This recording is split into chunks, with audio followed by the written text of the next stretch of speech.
আসসালামু আলাইকুম বন্ধুরা। নামাজকে অবহেলা করো না। নামাজ শুধু একটা কাজ নয়, নামাজ হলো আল্লাহর সাথে সরাসরি সম্পর্ক। তুমি হয়তো বলো, সময় পাই না, মন বসে না, পরে পড়ব। কিন্তু নামাজই তো তোমার সব সমস্যার সমাধানের দরজা। কোরআনে আল্লাহ বলেন, নিশ্চয়ই নামাজ অশ্লীলতা ও মন্দ কাজ থেকে বিরত রাখে। সূরা আল আনকাবুত আয়াত ৪৫। আরও বলেন, তাদের পরে এমন উত্তরসূরি এলো যারা নামাজ নষ্ট করল এবং খেয়াল খুশির অনুসরণ করল। সূরা মারিয়াম আয়াত ৫৯। রাসূল সাল্লাল্লাহু আলাইহি ওয়াসাল্লাম বলেছেন, বান্দা ও কুফরের মাঝে পার্থক্য হল নামাজ। সহিহ মুসলিম হাদিস ৮২। বন্ধু, নামাজ ছুটে গেলে জীবনও এলোমেলো হয়ে যায়।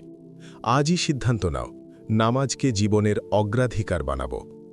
আল্লাহ, তুমি আমাদের নামাজের গুরুত্ব বুঝার তৌফিক দাও, অবহেলা থেকে হেফাজত করো, আর নামাজে অবিচল রাখো।